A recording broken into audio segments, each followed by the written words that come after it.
ವೀಕ್ಷಕರೇ ನಮಸ್ಕಾರ. ವರುಣ್ ಚಕ್ರವರ್ತಿ ಅವರ ಸ್ಪಿನ್ ದಾಳಿಗೆ ತತ್ತರಿಸಿದ ಆಸೀಸ್ ಪಡೆಯ. ಇನ್ನು ವೀಕ್ಷಕರೇ, ಕೇವಲ ಒಂದೇ ಓವರ್ನಲ್ಲಿ ವರುಣ್ ಚಕ್ರವರ್ತಿ ಅವರು ನಿರ್ಮಿಸಿದರು ವಿಶ್ವ ದಾಖಲೆಯ. ಹೌದು ವೀಕ್ಷಕರೇ, ಈ ಒಂದು ಸೆಮಿಫೈನಲ್ ಪಂದ್ಯದಲ್ಲಿ ವರುಣ್ ಚಕ್ರವರ್ತಿ ಅವರ ಸ್ಪಿನ್ ಜಾಲಕ್ಕೆ ಆಸ್ಟ್ರೇಲಿಯಾ ತಂಡವು ಸಂಪೂರ್ಣವಾಗಿ ತತ್ತರಿಸಿ ಹೋಗಿದೆ. ವೀಕ್ಷಕರೇ, ಈ ವಿಡಿಯೋದ ಸಂಪೂರ್ಣ ಅಪ್ಡೇಟ್ಸ್ ಬಗ್ಗೆ ತಿಳಿಯೋದಕ್ಕಿಂತ ಮುಂಚಿತವಾಗಿ ವರುಣ್ ಚಕ್ರವರ್ತಿ ಅವರ ಈ ಸ್ಪಿನ್ ಪ್ರದರ್ಶನಕ್ಕೆ ದಯವಿಟ್ಟು ಈಗಲೇ ಬಿಡೋಗೊಂದು ಲೈಕ್ನ ವ್ಯಕ್ತಪಡಿಸಿ. ಹೌದು, ನೀವು ಮಾಡುವ ಪ್ರೀ ಒಂದು ಲೈಕ್ಸ್ನಿಂದ ವರುಣ್ ಚಕ್ರವರ್ತಿ ಅವರಿಗೆ ಈ ಒಂದು ಪಂದ್ಯಾವಳಿಯಲ್ಲಿ ಮೋಟಿವೇಶನ್ ಸಿಗುತ್ತದೆ. ಮತ್ತು ಪ್ರತಿಯೊಬ್ಬರೂ ಕೂಡ ದಯವಿಟ್ಟು ಕಾಮೆಂಟ್ ಬಾಕ್ಸಲ್ಲಿ ಇಂಡಿಯಾ ಹಾಗೂ ವರುಣ್ ಚಕ್ರವರ್ತಿ ಎಂದು ಟೈಪ್ನ ಮಾಡುವ ಮೂಲಕ ನಿಮ್ಮ ಅತ್ಯಮೂಲ್ಯವಾದ ಕಾಮೆಂಟ್ಸ್ಗಳನ್ನು ತಿಳಿಸಿ. ಹೌದು, ICC ಚಾಂಪಿಯನ್ಸ್ ಟ್ರೋಫಿಯ 13ನೇ ಪಂದ್ಯದಲ್ಲಿ ಅಂದರೆ ಇಂದು ಸೆಮಿಫೈನಲ್ನಲ್ಲಿ ಆಸ್ಟ್ರೇಲಿಯಾ ಹಾಗೂ ಭಾರತ ತಂಡವು ದುಬೈನ ಕ್ರೀಡಾಂಗಣದಲ್ಲಿ ಎದುರಾಗಿವೆ. ಇನ್ನು ವೀಕ್ಷಕರೇ, ಈ ಒಂದು ಹೈ ವೋಲ್ಟೇಜ್ ಪಂದ್ಯದಲ್ಲಿ ಟೀಮ್ ಇಂಡಿಯಾ ತಂಡದ ಸ್ಪಿನ್ ಜಾಲಕ್ಕೆ ಆಸ್ಟ್ರೇಲಿಯಾ ತಂಡವು ಸಂಪೂರ್ಣವಾಗಿ ತತ್ತರಿಸಿ ಹೋಗಿದೆ. ಹೌದು, ಟಾಸ್ ಗೆದ್ದಂಥ ಆಸ್ಟ್ರೇಲಿಯಾ ತಂಡವು ಮೊದಲು ಬ್ಯಾಟಿಂಗ್ ಆಯ್ದುಕೊಂಡಿತು.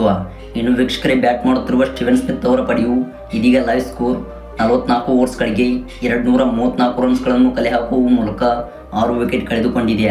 ಹೌದು, ಓಪನಿಂಗ್ ಕ್ರಮಾಂಕದಲ್ಲಿ ಬ್ಯಾಟಿಂಗ್ಗೆ ಬಂದಿದ್ದ ಟ್ರಾವಿಸ್ ಹೆಡ್ ಹಾಗೂ ಕೊಹ್ಲಿ ಅವರು ಉತ್ತಮ ಆರಂಭ ನೀಡುವಲ್ಲಿ ವಿಫಲರಾದರು. ಹೌದು, ಕೊಹ್ಲಿ ಅವರು ಡಕೌಟ್ಗೆ ಬಲಿಯಾದರೆ ಇತ್ತ ಟ್ರಾವಿಸ್ ಹೆಡ್ ಅವರು ಆಡಿದಂಥ 33 ಎಸೆತಗಳಲ್ಲಿ ಸ್ಫೋಟಕವಾಗಿ 39 ರನ್ ಬಾರಿಸಿದ್ದರು. ಹೌದು, ಈ ವೇಳೆ ದಾಳಿಗೆ ಇಳಿದಿದ್ದ ವರುಣ್ ಚಕ್ರವರ್ತಿ ಅವರ 2ನೇ ಎಸೆತದಲ್ಲಿ ಟ್ರಾವಿಸ್ ಹೆಡ್ ಅವರು ಶುಭ್ಮನ್ ಗಿಲ್ ಅವರಿಗೆ ಕ್ಯಾಚ್ ನೀಡಿ ನಿರ್ಗಮಿಸಿದರು. ಇನ್ನು ವೀಕ್ಷಕರೇ, ಬಳಿಕ ಬಂದಿದ್ದ ಸ್ಟೀವನ್ ಸ್ಮಿತ್ ಅವರು 96 ಎಸೆತಗಳಲ್ಲಿ 4 ಬೌಂಡ್ರಿ 1 ಸಿಕ್ಸರ್ ಸಮೇತ 73 ರನ್ ಹಿಡಿಸಿ ಉತ್ತಮವಾಗಿ ಬ್ಯಾಟಿಂಗ್ ಮಾಡುತ್ತಿದ್ದರು. ವೀಕ್ಷಕರೇ, ಈ ವೇಳೆ ಮೊಹಮ್ಮದ್ ಶಮಿ ಅವರು ಕ್ಲೀನ್ ಬೋಲ್ಡ್ ಮಾಡುವ ಮೂಲಕ ಸ್ಟೀವನ್ ಸ್ಮಿತ್ ಅವರಿಗೆ ಪೆವಿಲಿಯನ್ ಹಾದಿ ತೋರಿಸಿದರು. ಇನ್ನು ಇವರಿಗೆ ಸಾಥ್ ನೀಡುತ್ತಿದ್ದ ಮಾನಸ್ ಅವರು 29 ರನ್ ಹಿಡಿಸಿದರೆ ಇದೀಗ ಬ್ಯಾಟಿಂಗ್ ಮಾಡುತ್ತಿರುವ ಅಲೆಕ್ಸ್ ಕ್ಯಾರಿ ಅವರು 52 ರನ್ ಬಾರಿಸುವ ಮೂಲಕ ಸ್ಫೋಟಕವಾದ ಅರ್ಧಶತಕ ಬಾರಿಸಿ ಮಿಂಚಿದ್ದಾರೆ. ವೀಕ್ಷಕರೇ, ಈ ಬ್ಯಾಟ್ಸ್ಮನ್ಗಳ ಇನ್ನಿಂಗ್ಸ್ನ ಮೂಲಕ ಇದೀಗ ಆಸ್ಟ್ರೇಲಿಯಾ ತಂಡವು 234 ರನ್ಸ್ ಕಲೆ ಹಾಕಿದೆ. ಹೌದು, ಭಾರತ ತಂಡದ ಪರವಾಗಿ ಬೌಲಿಂಗ್ನಲ್ಲಿ ಭರ್ಜರಿಯಾಗಿ ಪ್ರದರ್ಶನ ತೋರಿದ ವರುಣ್ ಚಕ್ರವರ್ತಿ ಅವರು ಹಾಕಿದಂಥ 9 ಓವರ್ಸ್ಗಳಿಗೆ 46 ರನ್ಸ್ ಬಿಟ್ಟುಕೊಡುವ ಮೂಲಕ 1 ವಿಕೆಟ್ ಕಬಳಿಸಿದ್ದಾರೆ.